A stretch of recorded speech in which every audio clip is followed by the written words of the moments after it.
Hey everybody, it's Tracy, and I wanted to talk about a often not spoken about license related to ICOs, initial coin offerings, and that is the Anguillan Utility Token Offering Act, the AUTO Act, which actually arose in 2018, and as such was really one of the first real attempts to regulate ICOs in any manner across the globe, right? And a lot of people don't really know about it nor have even heard about it because you don't really think of Anguilla as being a offshore financial center of anything. You think of it as like a place in the Caribbean somewhere where you would ostensibly just vacation.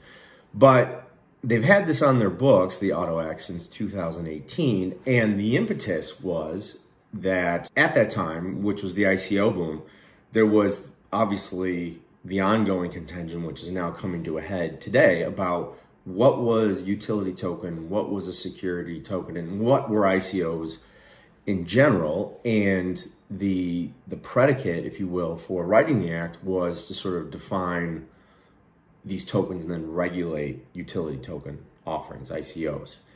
And the act goes into basically what a security isn't, as opposed to saying what a utility token is, right? So there's generally like four predicates. Do you have ownership in the company? Are you entitled to receive profits? Are you entitled to vote?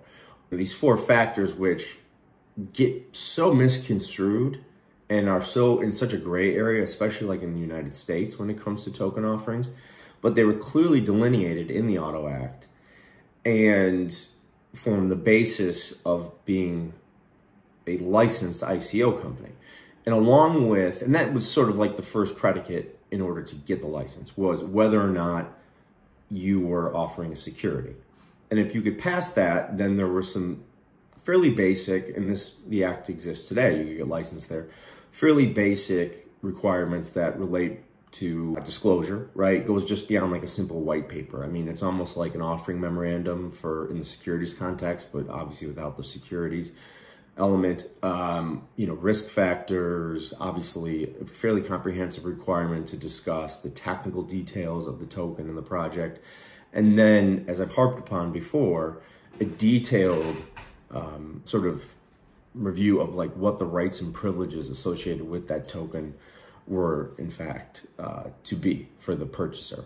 And then obviously AML. So Anguilla, despite being offshore, is actually very compliant with the Financial Action Task Force. So their AML laws are actually fairly stringent. So if you do become licensed, right, through Anguilla and subsequently want to go do an ICO, then you also have to comply with AML regulations, which most ICOs do nowadays, but it's not as what it really was in 2018 where nobody cared. Like now it's actually like you need to know who you're selling to and they need to provide proof thereof and you need to like verify the proof that they provide you. So, it's an interesting concept because in 2018, this tiny country with very little financial regulation or infrastructure really solved the problem that we see today, like in the US and UK and elsewhere, in terms of what were these token sales and what's the legality or illegality of them.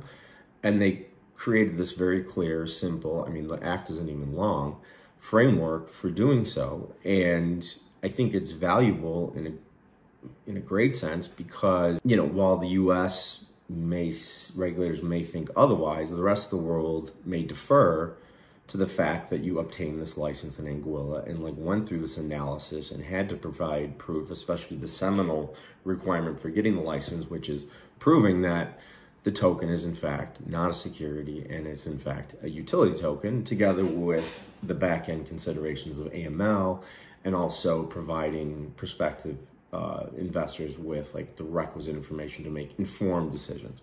And I think it's really this great model for the rest of the world, but nobody's really sort of glommed onto it. You see Bermuda and Singapore, and they have variations of the same, but I think the approach that Anguilla took is actually brilliant, right? Because it addresses, the foresight that these two attorneys who wrote it had in the sense of what was going to happen, and has in fact happened, especially in the United States, was really, really quite amazing. So, all in all, like, I think the biggest hurdle to getting it is the fact that it's expensive to incorporate in Anguilla for some reason, and the license itself isn't really costly. It's not, terribly difficult to get through the regulatory procedures, provided you have the requisite documentation. And that documentation isn't necessarily something that, like, you could rely upon, like a form for, like you've done 100 ppms like I have. It's like, well, it's easy. You just go back to the last one, and